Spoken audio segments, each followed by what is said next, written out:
The truth about what's actually happening to the people in Peru is scarier and more disturbing than aliens. You are now within minutes of horror, and your only chances of survival is hitting that like button. With that being said, let's continue on with the video. Since July 11th, the members of the Iquidu tribe from the San Antonio native community have reported mysterious figures in dark-colored hoods attacking the villagers who live in the rural district of Alto Nanay, northeast of Lima, Peru. In one attack, a 15-year-old girl had her neck cut and she had to be rushed to the hospital. In another attack, a man had his entire face peeled off. The locals of this village and Peru do have a legend of a creature called Los Pelacaras, or the face peelers. Is it possible that these people are indeed being attacked by what's known as the Los Pelacaras? Or is it possible that an intelligence agency gathered information on these people and what scares them and their local legends and is now using it against them, just so they can be frightened enough to leave this village? Well, the latter has been done before, multiple times actually, by the United States government. The CIA actually used vampires to fight communism in the Philippines. There is a legend that goes all the way back to Spanish rule and continues to haunt the Philippines even to this day, and that is the terrifying boogeyman known as the aswang. It is described similar to a vampire, but it feeds on more than just blood, organs, unborn children, phlegm, and it can take the form of a giant pig, a nasty dog, and even a man-sized vulture. Whatever shape it takes, the aswang is widely believed to be the source of sudden illness, mysterious deaths, and other misfortunes in the Philippines. And going all the way back to the Cold War in the 1950s, a CIA operative in the Philippines actually took advantage of the aswang superstitions to scare off communist rebels. The CIA operative Ed Lansdale and his team would capture lone communist rebels. They would drain them of their blood, puncture holes in their necks, and hang them from trees. Ed Lansdale was already popular with the CIA during World War II because he was an expert and pioneer of the psychological operations, the targeted use of propaganda, media, and other marketing strategies to win support for the Allies and demonize their enemy. When World War II was over, the United States government still needed Lansdale's special skills to defeat a new enemy, the Soviet Union and its communist operatives in Southeast Asia. In 1950, Lansdale arrived in the Philippines as officially an Air Force officer and advisor to the Philippines president. What Lansdale didn't print on his business card was that he was really working for the CIA. The Philippines needed help and required aid from the United States government to stop a communist-led hoax overthrowing their government by force. The government then taps Lansdale and his team. Lansdale then conducts a careful study of the superstitions of the Filipino peasants living in the Hux area. Their lore, their taboos, and myths were examined for clues to the appropriate appeals that could wean them from supporting the insurgents. Lansdale also had another tactic. It was to fly over at night in Hux-controlled areas in a light aircraft and broadcast mysterious curses on any villager who offered to help the Hux soldiers, and this tactic reportedly succeeded because some units and villagers actually surrendered. This tactic would even be used in World War II.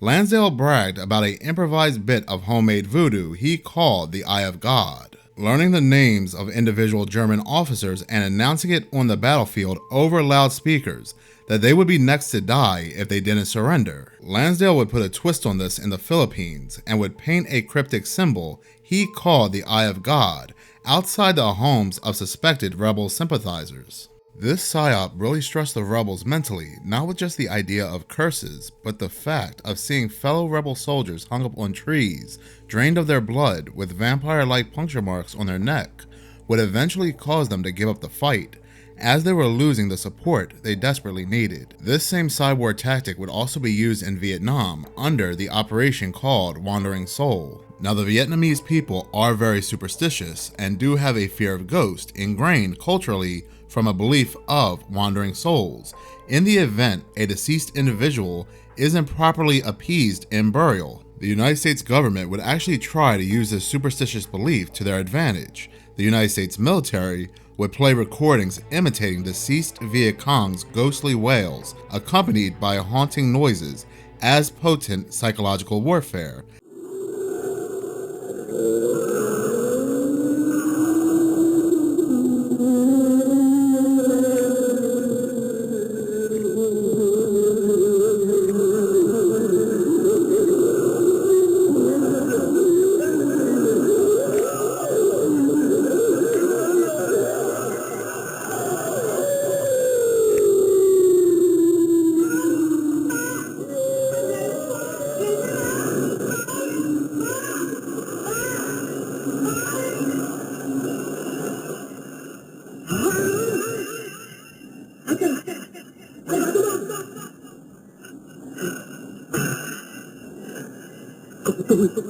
Vợ tôi đang...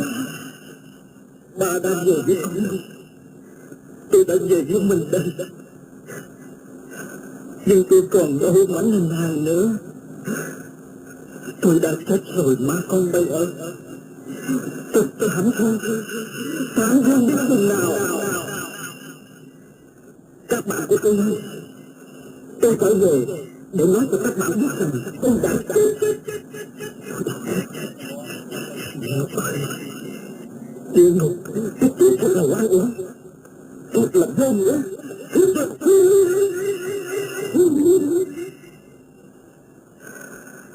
Nhưng lúc tôi biết thì đã quá muộn rồi. Các bạn ơi, các bạn còn sống, còn có ngày các bạn gặp được người thân yêu của các bạn. Các bạn không biết gì nữa. Trở về các bạn. Muốn mau đi, dứt khoát mau đi, lừa bỏ các bạn. Nếu không thì không thể tránh được cái chết cảm thương như tôi. Trở về đi các bạn ơi, để không thì quá muộn rồi, quá trễ rồi. Trở về đi, về đi các bạn ơi, về đi. Inspired from more supernatural horrors, helicopters and soldiers would also blare these haunting noises, foreboding phrases, occasionally mimicking the Viet Cong's fallen comrades as returning spirits, by stating, "My friends, I have come back to let you know that I am dead. I am dead. Do not end up like me. Go home, friends, before it's too late." But for the United States, this psychological warfare used in Vietnam did not work out too well like it did in the Philippines. This is just examples that the United States government has used culture's superstitions against them. Now this time you may be saying, "Minutes of Horror, what are you getting at? Your channel is stupid and you're lying. You have no proof that the United States military was in Peru during the time of the alien attack. I'm unsubscribing." Now before you hit that unsubscribe button, I do indeed have proof that the United States was in Peru during that time. Beginning in June, detachments of United States troops will be arriving in Peru and staying until December 31st, 2023. Peru's Congress, supported by only 6% of Peruvians, on May 26, approved a resolution introduced in January that authorized the entry of naval units and foreign military personnel with weapons of war. Thanks to that decision, the United States military is now heading for Peru on a training and advisory mission. United States Army, Navy, and Air Force, and on top of everything else, the Space Force will be active throughout the country with weapons and equipment to tow. So here's a very important part and why history repeats itself. Peruvians have taken to the streets in protest starting in July, despite the threat of violent repression by the United States-backed Bolívar regime. The regime has mobilized 24,000 police officers, with 11,000 stationed in Lima. These people, these villagers, are coming out in protest to stop all the mining that's happening in Peru. The Peruvian government is intimidating these people to stop them from protesting and coming from other regions. The Peruvian villagers are coming out in protest to keep the country's lithium and precious metal mining privatized, but the Peruvian government reversed that decision and nationalized it. The Peruvians are also protesting the presence of the United States military in their country as well. Now, Alto Nanay is the area where these alien attacks were taking place, that the people of Alto Nanay were calling the face rippers. This area also has a lot of precious metals, such as gold, which has seen a rise in illegal gold mining that has also involved children. The Peruvian people, the villagers, have been fighting off these illegal gold miners, but it doesn't help that the Peruvian government has nationalized mining in Peru. Now, we do know Los Pelacaras, the face rippers, are a superstition of the people in Peru. Is it possible that these aliens that are attacking these people in this village is just their superstition being used against them, just so they can flee this village and the mining can continue? But not only that, this could just be two birds being knocked out with one stone. Not only is mining going to continue in this area, an area where the villagers fled from because they're scared of the Los Pelacaras, but this is now more ammunition for Project Bluebeam, that the whole world is seeing hostile aliens attacking this village in Peru. Now, the people of Peru did say they saw these aliens hover into the trees, but we do actually have hovering equipment. So if you want to know what's actually happening in Peru, sometimes you do have to look into the past for all your answers. But I do want to hear from you. I do want to know your thoughts. Please comment below.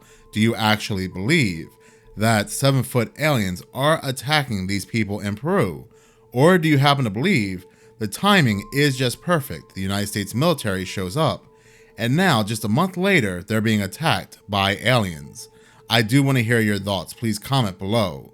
In any case, thank you so much for watching. If you do like this channel and you want to see more, please subscribe. If you're already subscribed, please like, as any engagement does help the channel grow.